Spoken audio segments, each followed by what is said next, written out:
Vamos orar. Alguém tem algum pedido de oração? Não? Então vamos orar. Orem pelas pessoas que estão doentes, né? Para que essas pessoas possam se recuperar aí desse coronavírus, né? Que as pessoas possam se curar, né? Voltar a ter saúde, ter paz de espírito, né? Aí, depois desse coronavírus, tá bom? Só fazendo um lembrete aqui por causa do início da aula. A aula já tinha começado, só que só estou gravando a partir de agora. Para depois de dizer que eu comecei a aula atrasada. Vamos lá, vamos orar.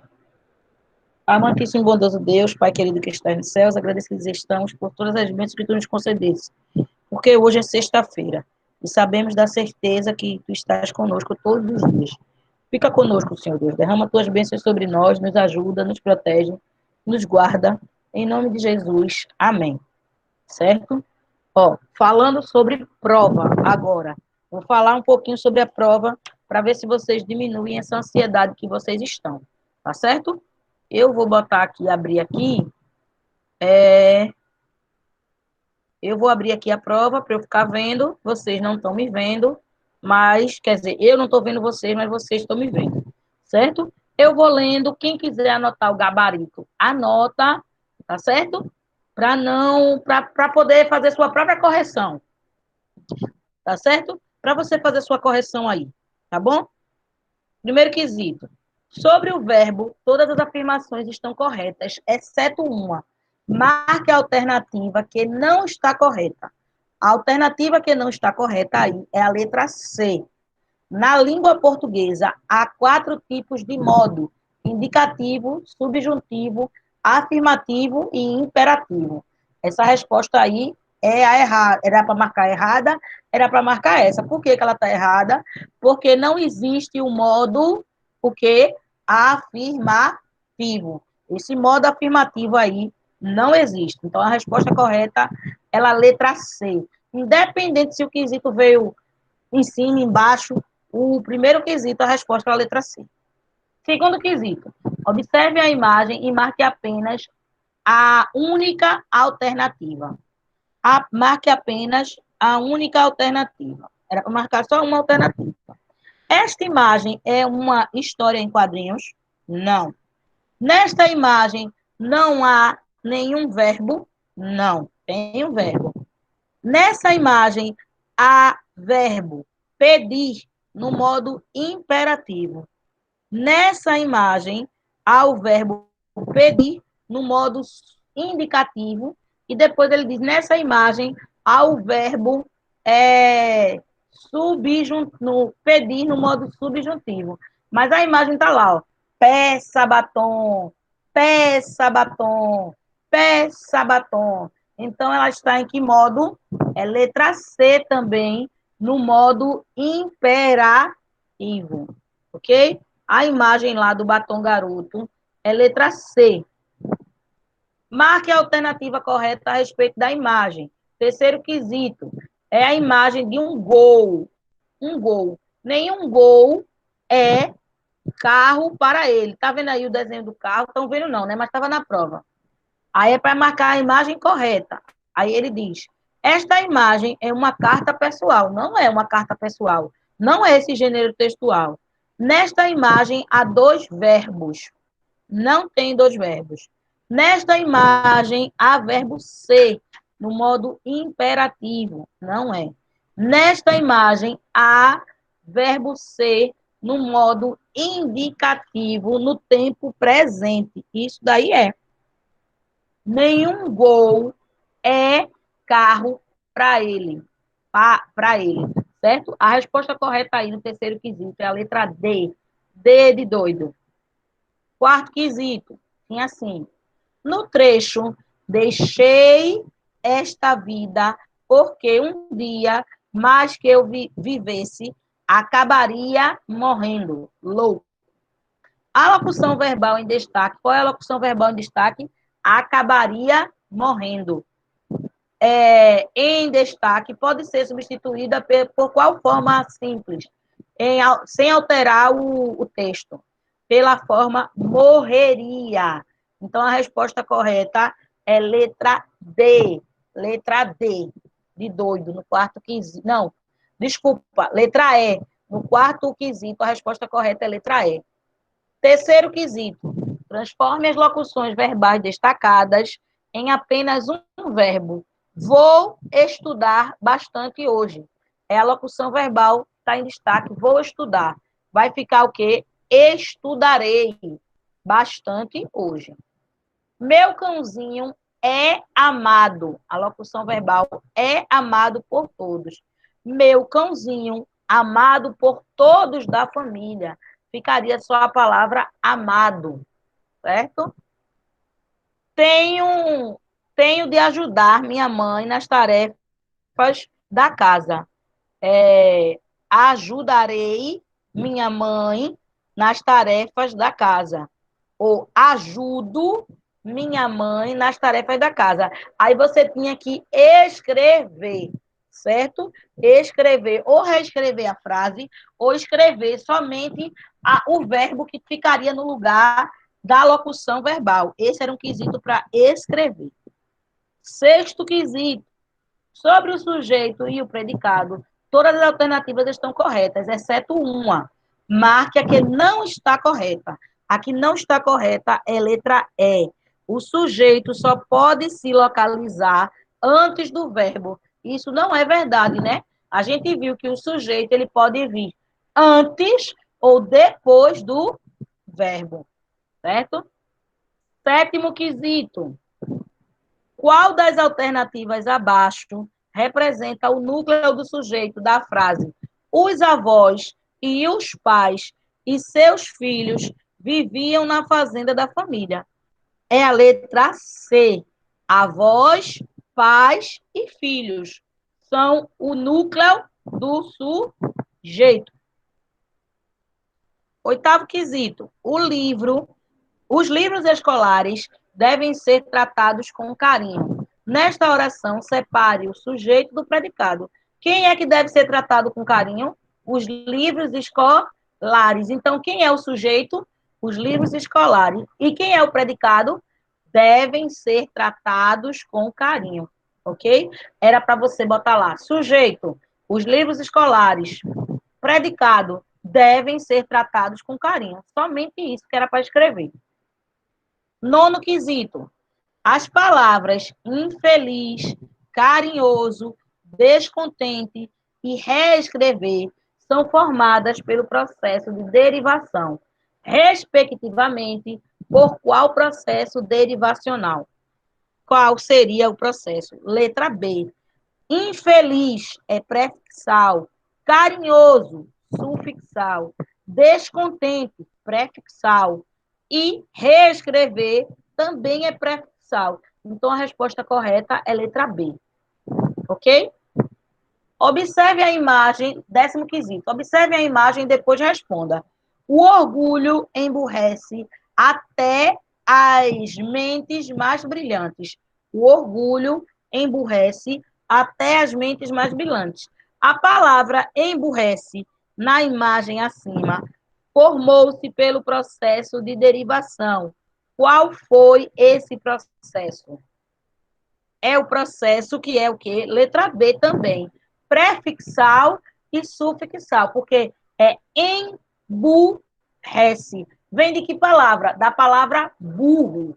Então, eu coloquei o prefixo em e coloquei o sufixo esse. Aí ficou emburrece, emburrece. Ok?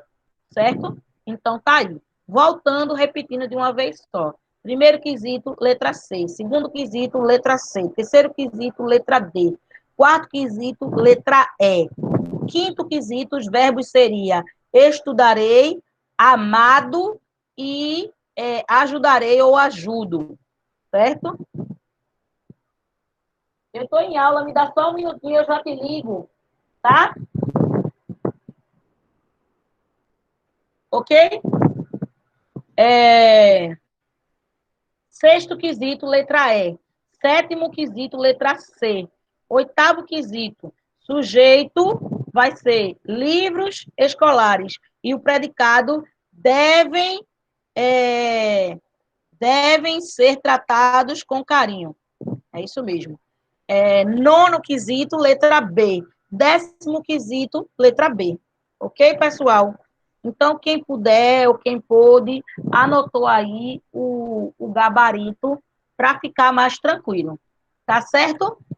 Então, aí, pelo gabarito, você já sabe mais ou menos quanto tirou, certo? Se você acertou 7 questões, você tirou 7.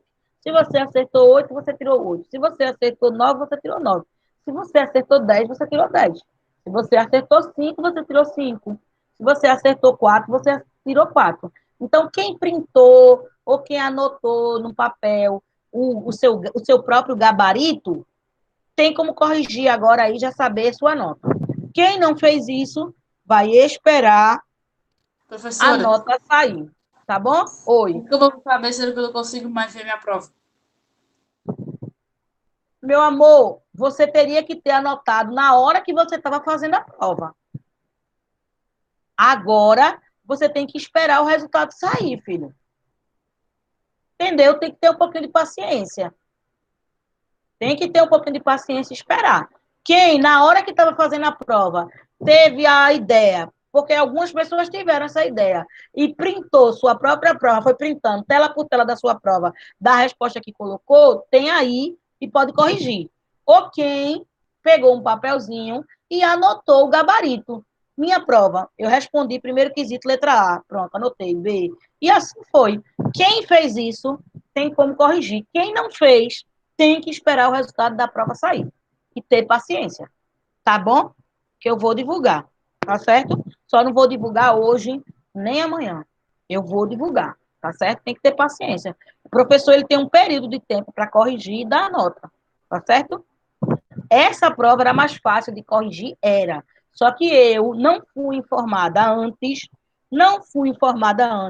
que se eu colocasse questão aberta, eu ia ter que corrigir prova por prova. Eu não sabia.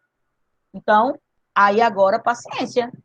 Se fosse tudo fechada, só era simplesmente eu apertar lá no botãozinho, liberar a nota. E você, estudante, já estava sabendo da nota. Como muitos professores fizeram. Mas os professores sabiam dessa informação. E eu não sabia na hora que eu fui elaborar a prova de vocês, certo? Então, fiquem tranquilos. Todo mundo vai receber sua nota, todo mundo vai ter. Eu resolvi problemas piores do que nota. Eu resolvi problemas piores do que nota. Que foi o aluno que não tinha conseguido fazer, não tinha conseguido terminar a prova. Eu fui lá, liberei de novo para o aluno terminar a sua prova dele, entregar. Tudo ok. Não só na turma de vocês, como em outras turmas. Então, tenham paciência, tá bom? Vamos embora para a aula de hoje. Tá ok? Chega de falar de prova.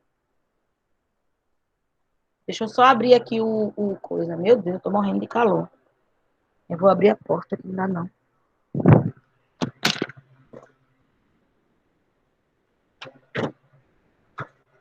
Pessoal, por favor, tentem falar baixo. Tá muito calor, muito calor.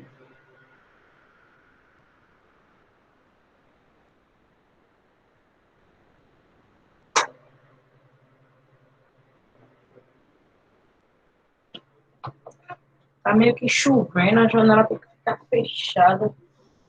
Calor do diabo.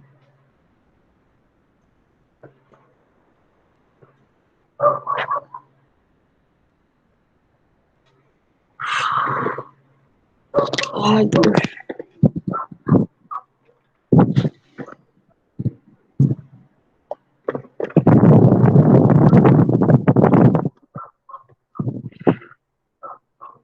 Deixa eu só abrir aqui o livro, tá? Abrir o livro de vocês, pra gente ver onde a gente parou e dar continuidade.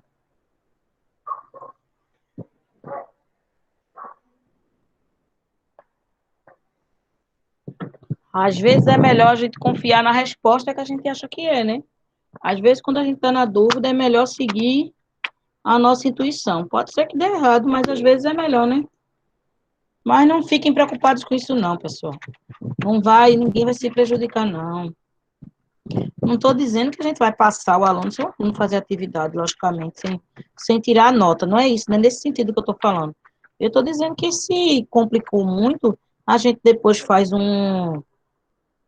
uma atividade, a gente faz uma atividade para complementar, para ver, né? Até onde a gente pode ir, certo? Ô, A gente usa professora, uma... Oi, pode falar, meu amor. Pode falar.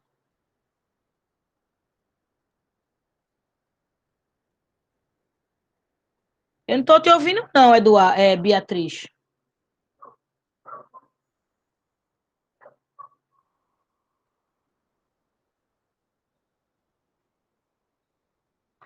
Querida, está aparecendo aqui que você está falando, mas eu não estou lhe ouvindo. Você está me ouvindo?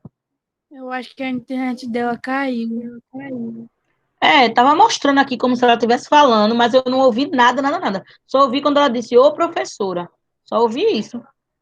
Depois não ouvi mais nada. Ó, pessoal, a gente estava vendo. Vai, minha gente, vai ter recuperação. Toda unidade não tem recuperação agora? Vai ter recuperação. Vai ter. Fiquem tranquilos, minha gente. Vocês estão muito aperreados com prova, né? Não é nem só com a minha, é com todas, né? Fiquem tranquilos, vai ter recuperação. Se a pessoa ficar em recuperação, vai ter recuperação. Entendeu? Fiquem calmos, fiquem tranquilos. Vai dar tudo certo. Olha o que eu estou dizendo a vocês. Ó, vamos lá. A gente estava estudando sujeito, página 98, na verdade, tipos de sujeito. A gente estava estudando, começou na página 97 e a gente também viu a 98, tipos de sujeito. A gente viu o sujeito simples e o sujeito composto, sujeito desinicial e sujeito até o sujeito desinicial, não foi isso que a Sim, gente viu? Pronto. A gente viu lá tipos de sujeito, sujeito simples, sujeito composto, sujeito desinicial e sujeito desinicial. O sujeito simples é aquele que só tem um núcleo. O sujeito composto, ele tem mais de um núcleo, né? Dois ou mais, né? No seu núcleo. E o sujeito desinicial, né? O sujeito desinicial é aquele que não está explícito. Ele não vem explícito na oração. Ele não pode ser identificado logo de começo. Mas aí, depois do sujeito desinicial, ele vai falar sobre o sujeito indeterminado, ok? Ele vai falar também sobre o sujeito indeterminado, certo? Ele vai me falar sobre o sujeito indeterminado. Aí ele me diz aí que o sujeito indeterminado, ele é aquele que não está presente na oração e não pode ser identificado pelo contexto, nem pela desinência. Lembra que o sujeito desinencial é aquele que não está explícito na oração, mas pode ser identificado pela desinência. Mas o sujeito indeterminado. Não tô apresentando slide ainda não. Vou apresentar, viu? Já vou. Mas o sujeito indeterminado é aquele que não está presente na oração e não pode ser identificado nem pela desinência, tá certo? É página 99, pessoal. A atividade de hoje, a aula de hoje começa na página 99.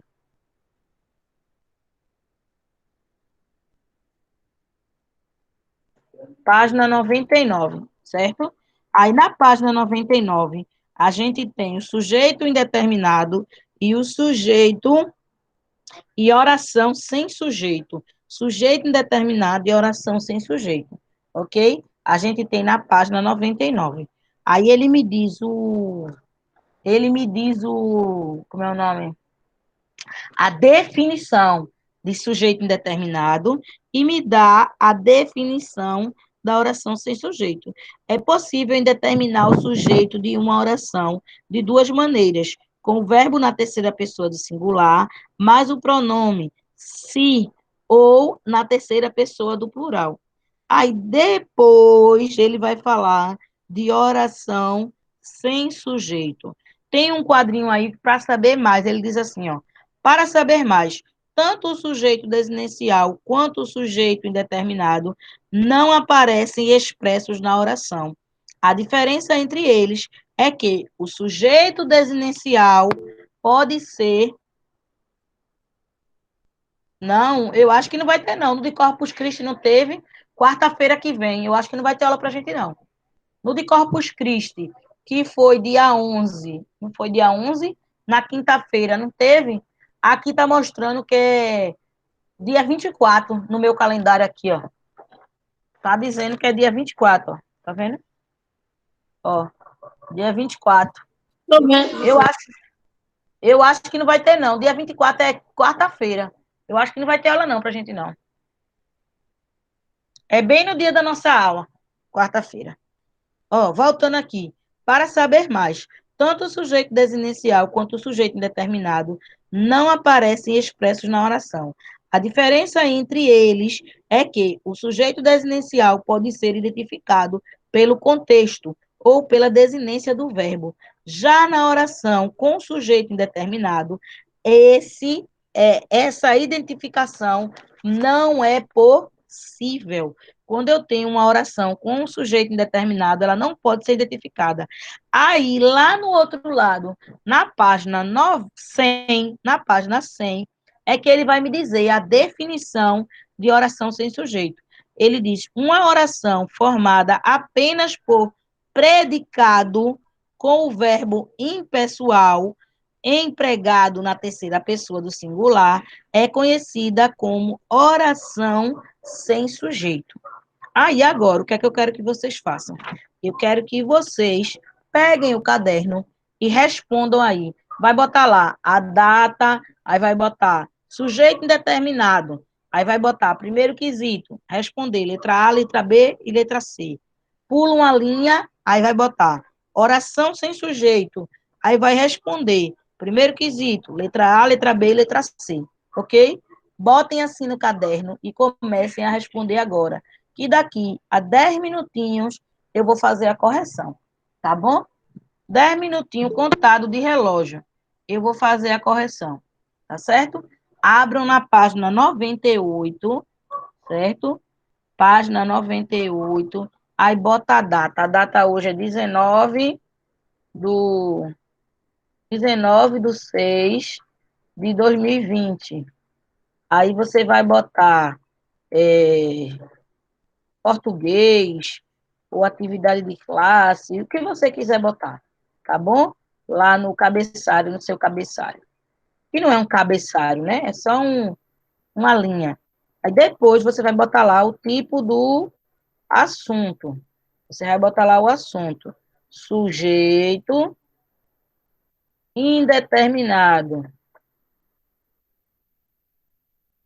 Aí você vai pular uma linha e vai botar lá primeiro quesito e responder, ok? Depois que você responder letra A, letra B, letra C, você vai pular uma linha, aí vai botar oração sem sujeito.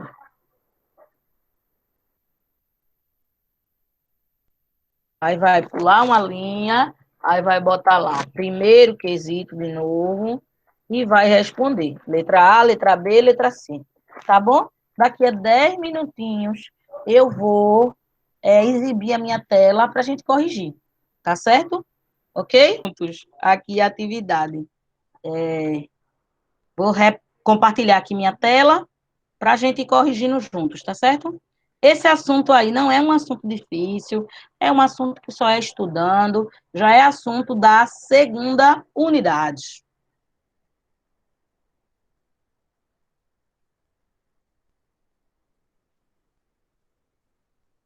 Página 99. A senhora juntou suas duas aulas, não foi, professora? O que, amor? A senhora juntou suas duas aulas, não foi? É. Mas já já termina, viu? Já já termina. É só o tempo da gente corrigir. Aí a gente para, aí de 3h20 vocês têm outra aula. Eu não sei de quem é. Não tem outra aula hoje? Tem mais duas ainda hoje, né? Tem, é de inglês. Pronto. 3h20 é que começa a próxima aula. Deixa a gente corrigir aqui. Vamos lá. Leia o enunciado a seguir e responda as questões. O enunciado é esse daí, ó. Acredita-se que os cães vivem com os seres humanos desde a era pré-histórica. No Egito, os cães eram sagrados. Em Roma, eles eram usados para a guarda e na China, os pequenos cães ficavam nas mangas das roupas. Quais são as formas verbais presentes nesse trecho? Quando a gente fala forma verbal, já expliquei para vocês, ele pode estar se referindo a uma locução verbal ou ele pode estar se referindo a somente um verbo. Ele pode estar se referindo a uma locução verbal ou somente a um verbo, certo? Ok? Entenderam isso, não foi? Aí, locução, aí forma verbal. Então, forma verbal eu tenho aí na letra A. Acredita-se, vivem, eram e eram usados e ficavam. As formas verbais desse trecho aí é: acredita-se que os cães vivem com os seres, aí a palavra vivem, humanos, desde a era pré-histórica no Egito. Os cães eram sagrados. Eles eram usados é uma locução verbal, e ficavam nas mangas das roupas. Então, as formas verbais aí são: acredita-se, vivem, eram sagrados e ficavam. Quais são os sujeitos dessas formas verbais? Então, para a forma verbal, acredita-se, tem como eu identificar o sujeito? Não. Então, vocês podem ter botado aí o sujeito da forma verbal, acredita-se, não é possível identificar, ok? Aí eu tenho aí a forma verbal vivem. Vivem. O sujeito é quem? Cães. É cães.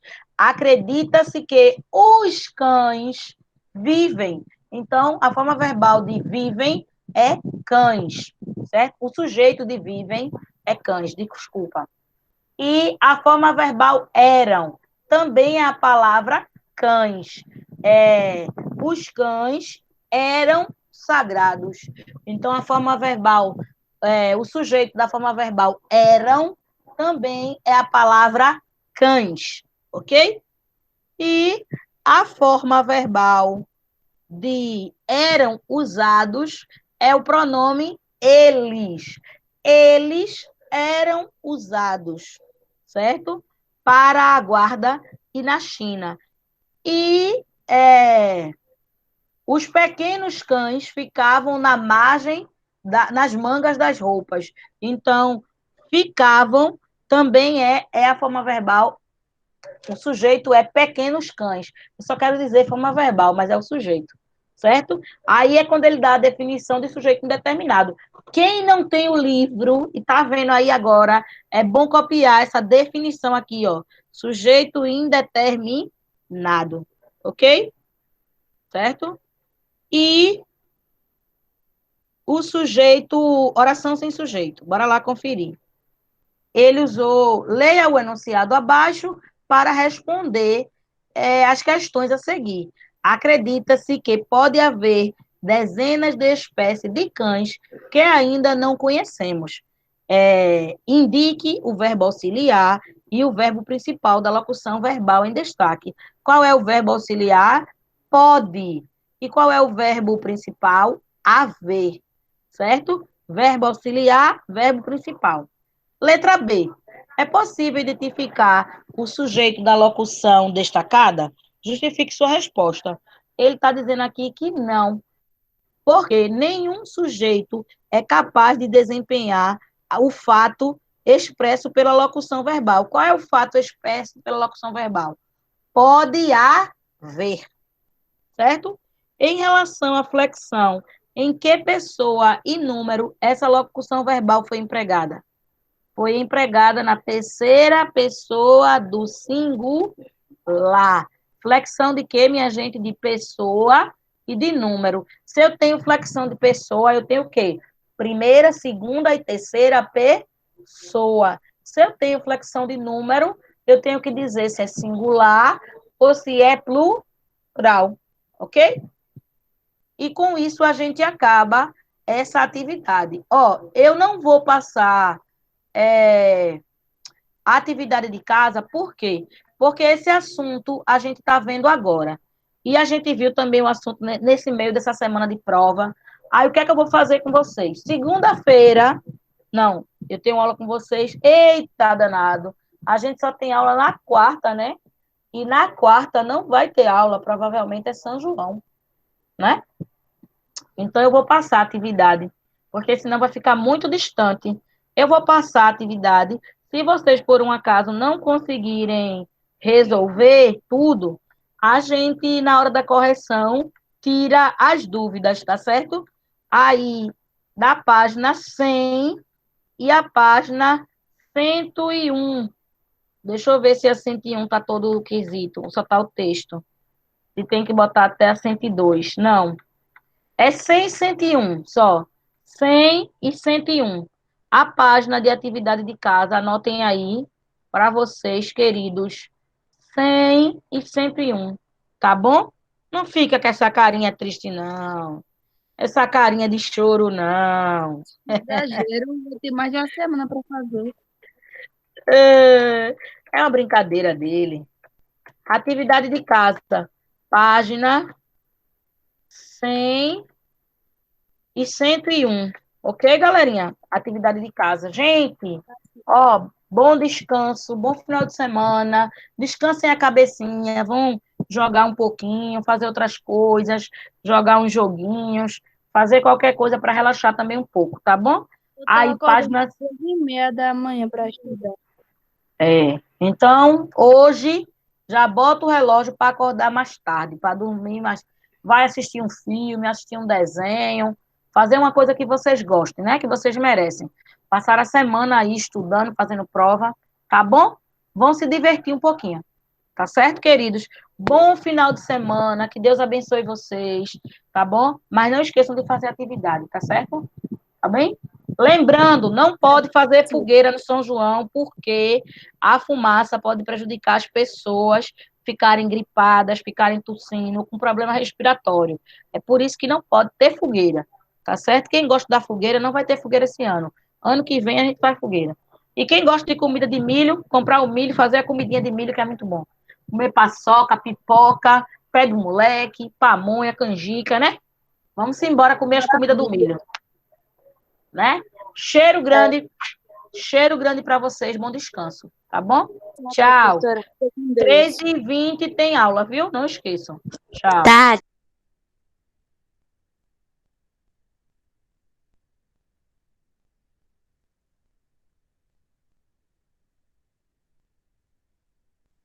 Good afternoon. Good afternoon. Good afternoon. PDF. Muito bem.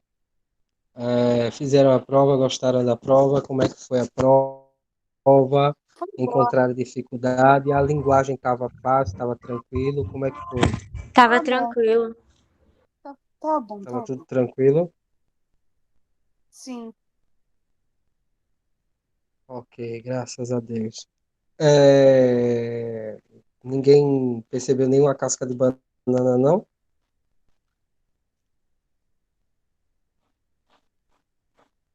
Travou aqui para mim o que você tinha dito. Ninguém encontrou nenhuma casca de banana, não?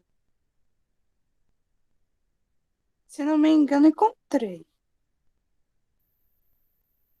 Foi? Só não tenho certeza se era realmente.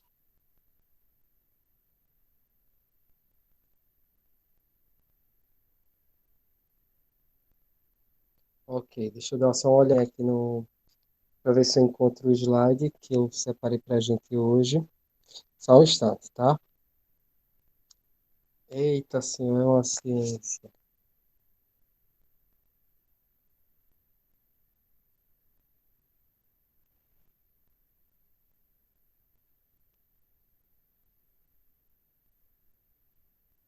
Só um instante.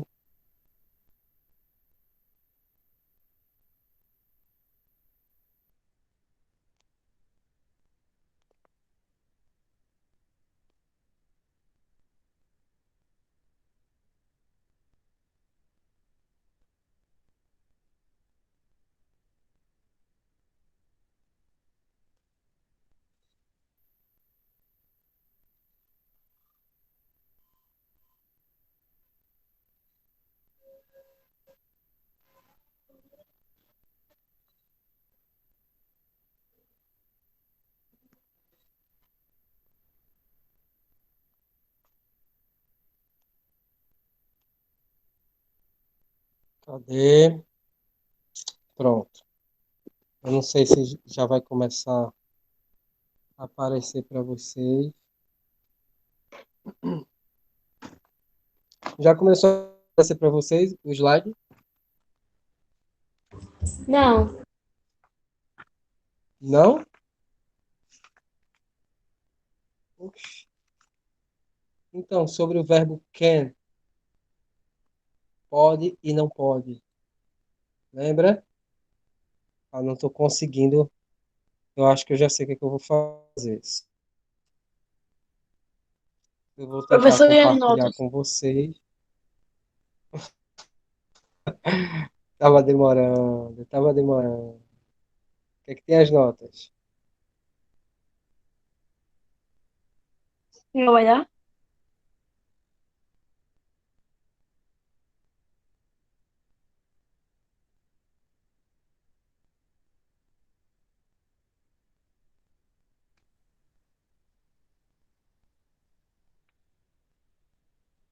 Apareceu para vocês, gente? Agora sim. Ok, deixa eu colocar. Peguem os cadernos de vocês, façam pensarem com a data de hoje, por favor, tá?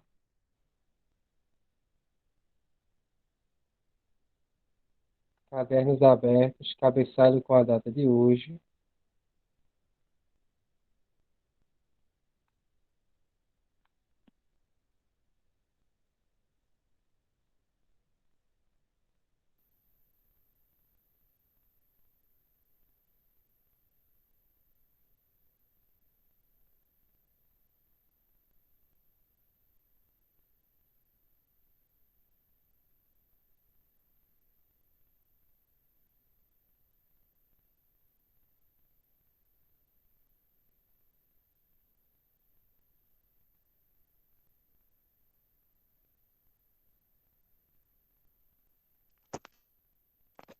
Boa tarde.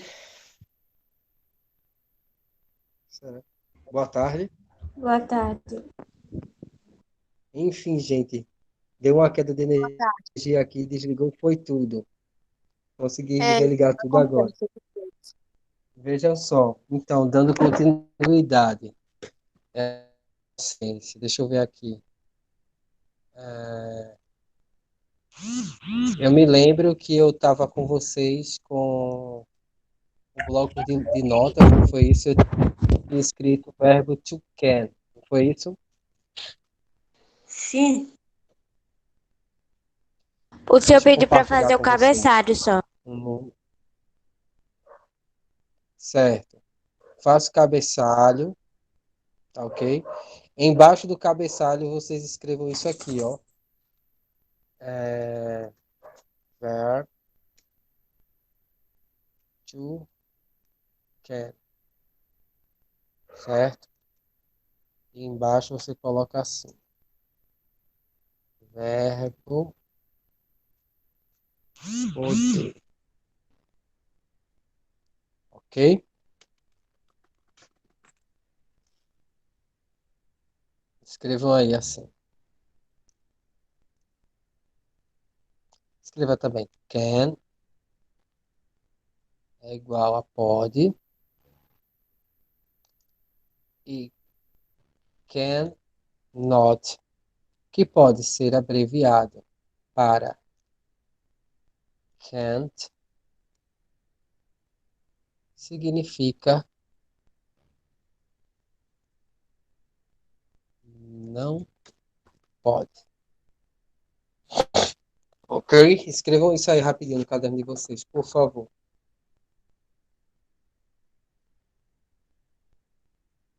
Escreveram? Sim. Sim.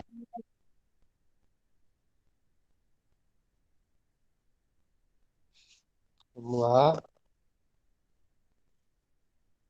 Pronto. Terminaram? Então, Sim. nós agora vamos aprender a usar o verbo to can, que é o verbo poder. Não aquele poder sobrenatural que tem os X-Men, Power Rangers, esses negócios que vocês gostam, certo? É poder Não, que expressa a certo. capacidade de fazer alguma coisa, de realizar alguma atividade, ok? Por exemplo, na oração, you can, you can help me. You can help me. Você pode me ajudar, certo? Esse can significa pode. E já na sua forma negativa, you can not, certo? Help me. You cannot help me. Você não pode me ajudar. Lembrando que isso aqui a gente poderia abreviar para can't. You can't help me. Você não pode me ajudar. Certo? Se eu quisesse transformar essa oração na forma interrogativa, eu faria da seguinte forma. Can you help me? Você pode me ajudar? Can you help me? E se eu quisesse reescrever essa oração na forma interrogativa negativa, eu escreveria Can't you help me? Você não pode me ajudar? Certo? Deu para entender mais ou menos o uso do verbo to can, que ele Sim. significa pode, e ele tem a sua Sim. forma exclusiva, que é negativa, certo? Que é cannot ou can't. Deu para entender isso, gente? Na aula de hoje. Deu. Sim. Mais ou menos se usa. Anotem, por favor. Anotem, por favor, esse exemplo. Já anotei. Já Isso anotaram? a aula acabou. Anotem aí, por favor. Ok. Tô tudo doido para largar já, né? Meu É uma Deus. ciência. Não, que a É gente uma ainda tem outra ciência. aula. É porque o senhor esqueceu da última vez, aí eu lembrei. Ah, sim. Obrigado. Deixa eu ver aqui. Ah, deixa eu ver, deixa eu ver, deixa eu ver. Escreveram? Sim. Beleza. Então, vocês não. Tá, ok? Beleza, crianças.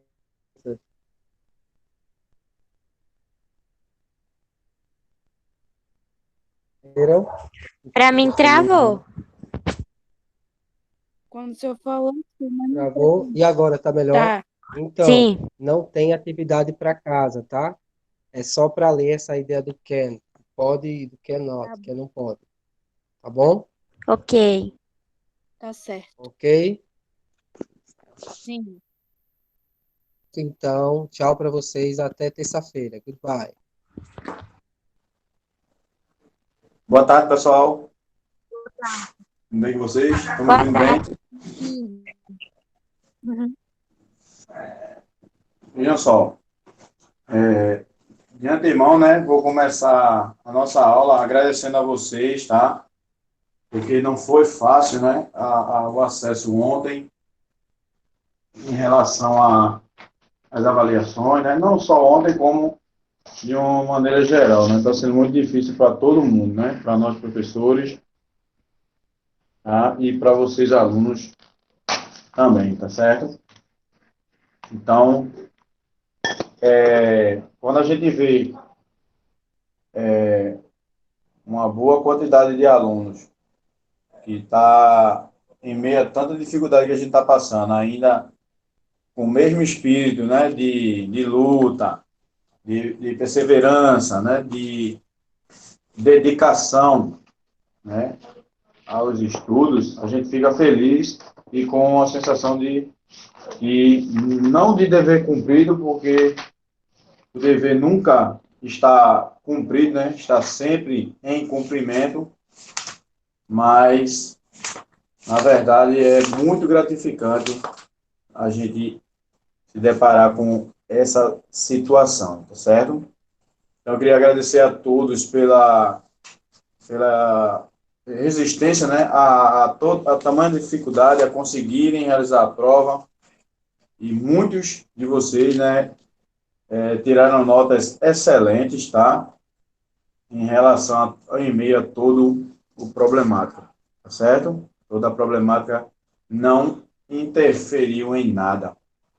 Bom, pessoal, hoje nós vamos estudar um pouquinho sobre a diversidade da população brasileira. A partir de hoje, a gente já começa a passar para vocês, né? No caso, eu estou apresentando o que a gente vai continuar para a segunda unidade, né? Eu dei uma segurada um pouquinho nesse tema para ele não misturar muito com a parte da formação territorial, né? Qual é o assunto? Diversidade da população brasileira, esse tema está na página 56, tá? Diversidade da população brasileira, ou seja, tem a ver diretamente com a questão de como o Brasil se formou, né, como país, nessa mistura aí maravilhosa, né, de povos, de raças, né?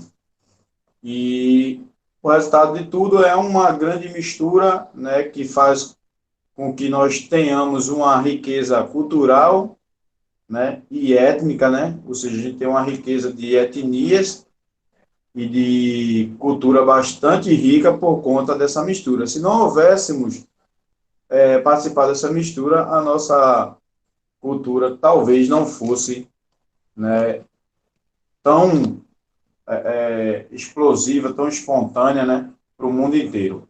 Quer ver um exemplo? Vocês já ouviram falar muita coisa lá da Bolívia, em termos de cultura, de... Sim. Pura sim, até. Em alguns países do mundo, como Bolívia, Guatemala, Honduras, né, que praticamente ninguém fala sobre cultura, sobre algum tipo de conteúdo em relação à geografia humana, tá? Porque muitos desses países, eles na verdade tiveram uma colonização apenas, né? Foi a colonização basicamente espanhola, não teve muito contato com africanos, né? Com uma parte dos europeus, no caso de espanhóis, e esse país ficou meio que gravado, meio que suprimido no meio de um todo, né? Faz parte de um todo, faz parte de um continente, mas é um país que não tem tanta riqueza cultural e étnica, certo? Então, o nosso tema, ele se chama Diversidade da População Brasileira por conta disso. Essa diversidade aqui, ela tem a ver diretamente com essa tamanha constituição de raças diferentes, né, de diversos povos que vieram para o Brasil somar um pouquinho com o que já tínhamos aqui de cultura. Então, trouxe a raça e trouxe a cultura para o nosso país, também. Então, vários povos contribuíram para formar a população brasileira e essa mistura resultou numa grande diversidade étnica, né, uma diversidade de raça e cor, de população e também da própria cultura. Inicialmente, o povo brasileiro se formou da miscigenação, ou seja, da mistura, né, a primeira mistura entre os índios e os portugueses, né, porque quando os portugueses chegaram aqui, já tínhamos índios em nosso território, então foi a primeira mistura, índios com portugueses. Depois, quando os escravos vieram para o Brasil, ficou muito maior essa mistura, porque aí se tinham mistura entre brancos, né, europeus e negros africanos, já tinha a própria mistura de branco com índio, e agora a de negro com índio também, ou seja, ao invés de ter duas misturas, na verdade nós criamos, né, aí de cara mais três, né? Então, a composição da população do Brasil, ela é diferente em cada estado. Ou seja, se você observar aí, de fato, como nós temos em cada um dos 27 estados uma diferença na proporção. Por exemplo, tem mais estados que têm branco, tem alguns estados que têm uma população parda maior, uma população negra considerável e uma população branca bem pequenininha. Tem estados que é o contrário, tem uma imensa população branca e uma população negra minúscula. Principalmente quando a gente vai mudando de uma região para outra, tá? Nessas pesquisas, né, realizadas pelo IBGE, na categoria raça e cor, cada pessoa pode se autodeclarar branca, parda, preta, amarela ou indígena. Ou seja, você vê ali o que de fato tem a ver com sua cor, com sua etnia, com a mistura que teve em seu laço familiar, e você se declara. Por exemplo, pela cor que eu tenho, na hora de uma pesquisa, na hora de uma pergunta, qual a sua cor? Parda, porque eu sou a mistura de branco, negro e índio. Então, não dá para fazer mistura de três raças. Eu nem sou branco, nem sou negro, nem sou índio. Eu sou a mistura de um pouquinho de cada um. Porque minhas duas avós eram uma descendente de africanos e outra indígena, e os meus dois avós, um era português, né, e o outro era judeu. Então, essa mistura aí maravilhosa, certo? E aí, ó, um exemplo clássico. Deem uma olhadinha aí, tem do lado do mapa aqui, da página 56, tem essa pequena atividadezinha aqui, ó, de olho no mapa. Observem o que é que acontece em relação a esses dois lugares, ó. O que acontece em relação ao estado do Amazonas, aqui, ó, e o que acontece com o estado de Santa Catarina, que está aqui, ó. No estado do Amazonas, a maior parte da população é formada por pessoas da cor parda, ou seja, pessoas parecidas comigo. Temos uma presença boa de índios, quase na mesma medida, né, de negros, e uma parcela da população branca. Tá?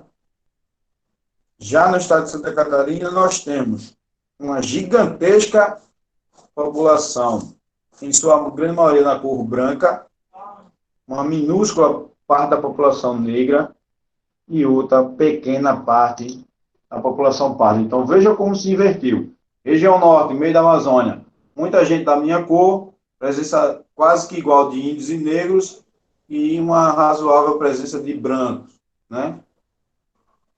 Já em Santa Catarina, lá no sul, que é um estado que teve uma colonização basicamente alemã, vocês vão ver isso lá no final do ano, quando a gente estiver estudando na região sul, Santa Catarina teve uma grande presença de alemães lá, ajudando a desenvolver esse território, e aí Santa Catarina tem uma das maiores, né, populações, a maior população branca do Brasil, tá? O estado que tem mais brancos, a maior população branca Não que você pode pensar assim, professor, mas São Paulo aqui no mapa está com um tamanho gigantesco de gráfico pizza, certo? Mas São Paulo, por ter uma quantidade imensa de pessoas, não pode ser comparado a outro estado, porque o que vai incidir aí não é só o tamanho do gráfico, mas o formato do gráfico. A janela de porcentagem de Santa Catarina ela é muito maior do que a de São Paulo, certo? Destaque para o estado da Bahia, que é a maior população negra do Brasil. Bahia e Rio de Janeiro são os estados que têm a maior população negra do Brasil, tá? O estado de Pernambuco também tem uma grande presença de negros e pardos, tá? E aí, por esse critério do IBGE, nós temos definido 5 raças. Raça branca. Que raça branca é essa, professor? Que etnia é essa branca? São aquelas pessoas que são bem branquinhas, né? Com os olhos clarinhos, os olhos esverdeados ou azulados, tá? A raça pode também entrar nessa raça branca os ruivos, né? Né, Yane? Cadê Yane? Tá por aí? Ah, a senhora também se encaixa nessa faixa aí de branquinha, tá? Preta, né? São os negros e os que têm um tipo de cor de pele mais próximo de negro do que branco, tá? Que popularmente a gente chama dos moreninhos, moreninhos escurinhos, né? E os próprios negros. A raça parda, né? Eu sou um exemplo do que é um pardo, é uma pessoa que é uma mistura aí de raças, né? Nem sou negro, nem sou branco, nem sou índio, então eu sou uma mistura de um pouquinho de cada um deles, tá? E a raça amarela, que é a raça asiática, ou seja, chineses, japoneses e coreanos, tá? E os indígenas são os nossos queridos índios, né? Como todo mundo já visualmente já tem uma ideia de um índio, né? Uma pele da cor de canela, cabelos pretos, bem pretos azulados, lisinhos, enfim, certo? Então, a nossa população brasileira, ela é bem interessante, bem importante, bem misturada, porque nessa mistura básica, no primeiro momento, onde chegaram os portugueses, né, já existiam os índios, chegaram os portugueses, depois vieram os africanos. Parou por aí? Não. O que é que aconteceu? Na passagem, né, dos séculos, 1700, 1800, século XVII, século XVIII e XIX, começaram a chegar os imigrantes europeus e asiáticos também, tá? Então, por exemplo, lá pelo ano de 1840, 1850, a gente começou a chegar em nosso país uma grande demanda de alemães, italianos, tá? Já tínhamos aqui espanhóis, portugueses, né? E aí, essas pessoas vinham para cá, aí vocês devem estar pensando, por que vieram tantos estrangeiros para cá, professor? Por que vieram tantos alemães e italianos para cá para ajudar a colonizar o Brasil? Né? De certa maneira, não necessariamente para colonizar, mas para ajudar a povoar o Brasil. Nesse período, o Brasil era um país muito grande. Lembre-se que o Brasil já tinha quase todo esse seu formato e tinha uma população naturalmente pequena para o tamanho do território. E aí os governos do Brasil, na época, começaram a fazer a seguinte proposta: a gente precisa desenvolver o país, a gente precisa aumentar essa população em várias áreas do Brasil, principalmente nas regiões sul, centro-oeste e norte. E para a gente aumentar essa população, a gente também precisa fazer com que o mundo nos conheça e o mundo seja atraído para cá. Qual era a atração do mundo para cá? A Europa estava tinha acabado de passar pela Revolução Francesa, muito cruel, muito sangrenta. Tinha passado por pestes, né, ou seja, por epidemias, né, de doenças. Essas guerras, né, e toda essa situação gera caos, gera desemprego, gera fome. E aí você vai para um lugar, você é atraído, é convidado para ir para um lugar, te oferece um lugar onde não tem nada disso, um lugar calmo, tranquilo, onde nada dessa natureza acontece, onde você vai ganhar uma terra, um pedação de terra, para produzir, plantar, criar, desenvolver e, ó, tocar sua vida por diante. A mesma coisa que ganhar na loteria na época. Isso, muito bem. Simbolicamente, isso seria basicamente ganhar na loteria, porque você ganhava, né, todo o seu meio necessário para que você se mantesse nesse novo país aqui no Brasil. 4h40, Edivaldo Alacaba, daqui a pouquinho, tá? Daqui a pouco eu encerro. O que é que acontece? Esses imigrantes eram atraídos, né, logicamente, e aí, quando eles viam que por aqui era bem legal, eles não queriam voltar mais para lá, para passar por toda a dificuldade de novo, né? E outra coisa bem interessante, que muita gente não para pensar e também prestar atenção, é que a maior parte desses europeus, principalmente os alemães e italianos, que foram as duas principais quantidades de imigrantes que vieram nesse período para cá, olha como, que fato bem interessante. Os europeus, eles vivem num continente onde o clima é bem frio. Todos vocês já devem saber disso, né? A Europa, ela, em relação ao Brasil, ela é bastante fria. Só tem uma parte do Brasil que é bem fria, constantemente, né? Que é a região sul do Brasil, né? De São Paulo, uma parte de São Paulo também é fria, uma parte de São Paulo, Paraná, Santa Catarina e Rio Grande do Sul. E aí, o que foi que esses imigrantes fizeram? Eles também tiveram, né? E quem estava trazendo eles para cá também teve essa feliz ideia de que, ó, se eles estão vindo de um país frio, coloca eles aqui, ó, num lugar frio aqui, junto conosco. Por quê? Para melhorar, para facilitar a adaptação. Se eles viessem para o Nordeste e para o Norte, eles iam sofrer terrivelmente com o calor, né? Muitos dos imigrantes estavam vindo com nenenzinhos, com bebezinhos de colo, né? Recém-nascidos, muitas senhoras grávidas, ou seja, essas pessoas precisavam de uma melhor adaptação a esse clima no Brasil, né? Que é tão variado, porque o Brasil é um país tão grande que quando a gente vai falar de clima do Brasil, parece que a gente está falando do clima de um continente inteiro. E aí, tiveram a felicidade de serem atraídos para essas regiões mais frias também, né, do sul e do sudeste do Brasil, certo? Isso não quer dizer, cuidado para não pensar assim, professor, então não veio nenhum alemão, nenhum italiano, ninguém do Japão, da Espanha, da Polônia, da Ucrânia, que foram os outros grupos que vieram para cá, não veio ninguém para cá, para o Nordeste, nem para o Norte, nem para o Centro-Oeste. Foram sim, só que a grande concentração, ou seja, a grande maioria se concentraram nessas áreas. Alguns outros, né, foram, não tem problema não, a gente fica por aqui mesmo, a gente vai se adaptando a esse calor, a essa mudança de clima aí, tranquilamente, tá? E um fato bem interessante que acontece nos dias de hoje é que, por exemplo, você chega em algumas regiões da região norte, no Acre, em Rondônia, no Mato Grosso, você vê um monte de cidades que foram formadas por italianos, né, e por alemães que foram, ó, simbolicamente subindo no mapa em direção a essas outras regiões do Brasil, principalmente os alemães e italianos que se dedicavam a algum tipo de plantação, tá? Essa característica de plantação, de estilo, ficou muito bem entendida, por exemplo, dos italianos que vivem no Rio Grande do Sul e produzem uva até hoje. Tá? Até hoje, nós temos famílias descendentes de italiano, né?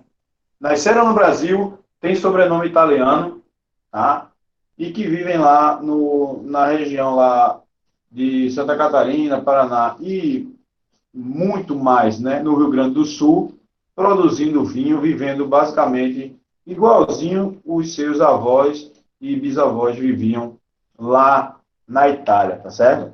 No final do ano, ali, finalzinho da terceira, começo da quarta unidade, a gente vai estudar um pouquinho os estados da região sul e centro-oeste, são as duas últimas regiões que a gente estuda, né?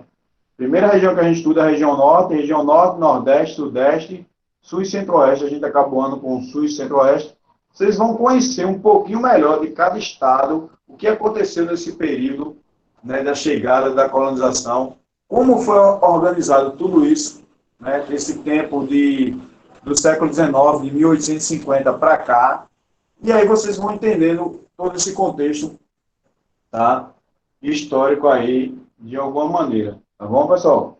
Então, isso é bastante interessante, porque a gente aprende como foi que alguns estados do Brasil foram se desenvolvendo, tá?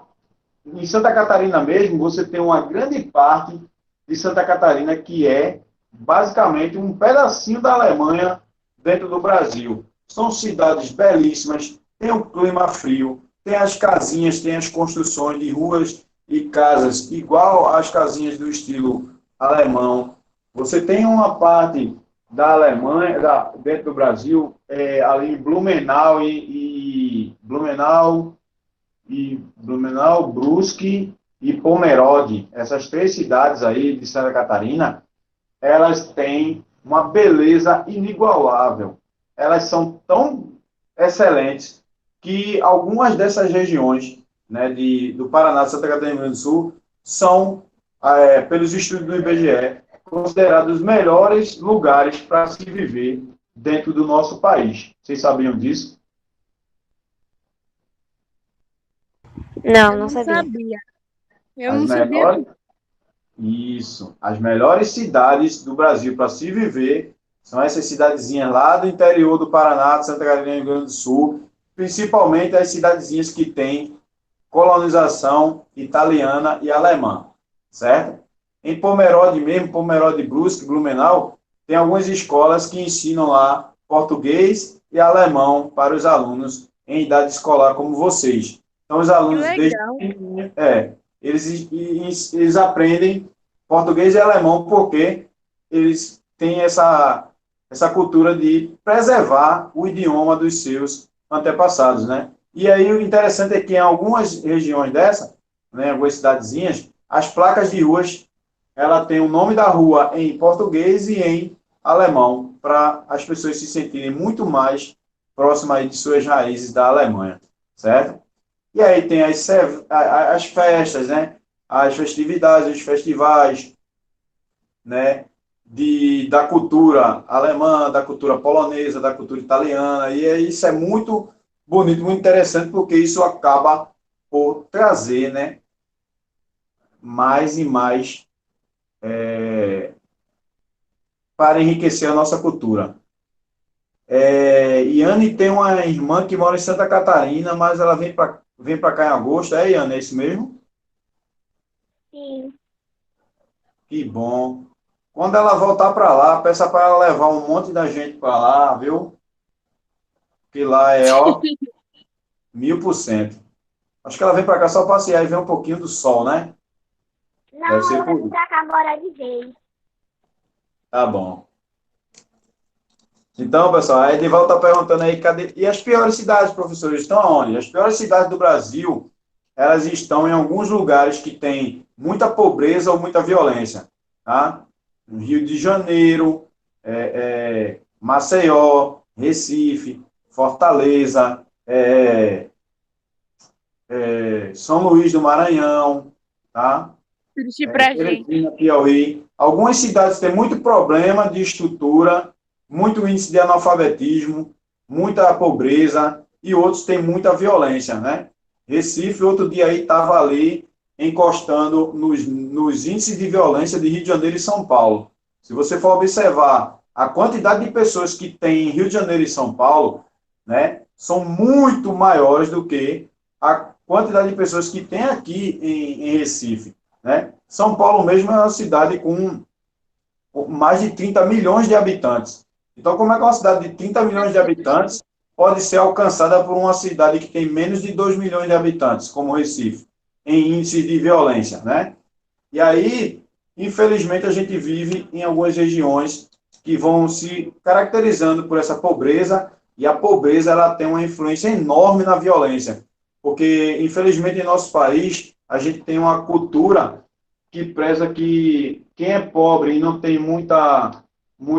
não teve muita chance de nascer numa família estruturada, não pode ou buscar algo melhor, não pode estudar e buscar o seu lugar ao sol, não. Tem que se conformar e basicamente ser abraçado, agarrado por esse status aí, essa áurea, essa esfera que gira ao redor da pessoa em relação à pobreza e violência, né? E isso aí vai desencadeando uma série de problemas, né, em nossas regiões, né, em algumas regiões, e de um modo geral, isso vai até mesmo estourando para o país inteiro, tá?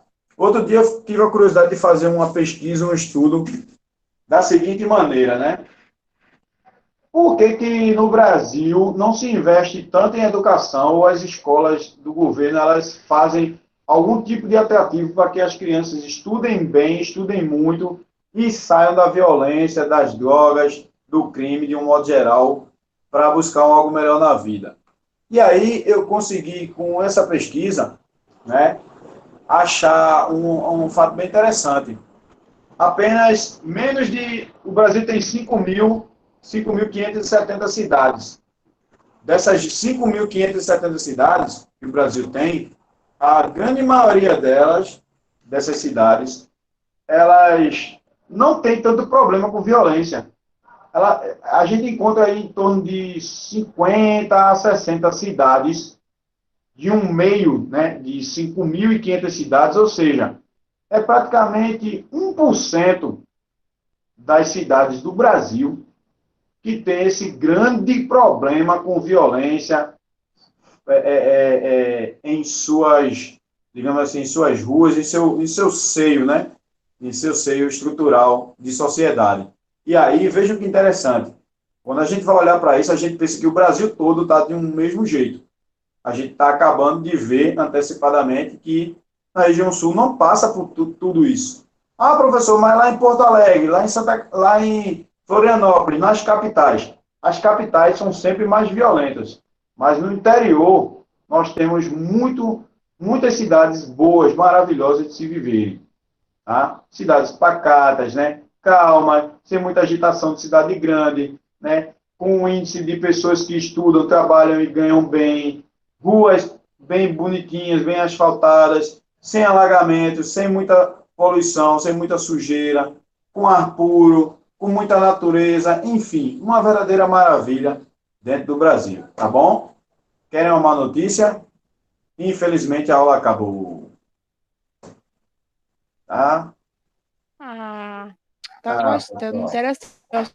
Mas não tem problema não, a gente tem até o final do ano para a gente estudar aí o nosso país, o nosso Brasilzão aí, tá certo? Tá bom? Olha, a família sua mãe mora em Arcoveira, a família da minha esposa também. Qualquer dia a gente vai trocar umas figurinhas aí para a gente um dia ir procurar os nossos parentes lá em Arcoveira, tá? Deixa isso tudo passar. Beleza, Edivaldo?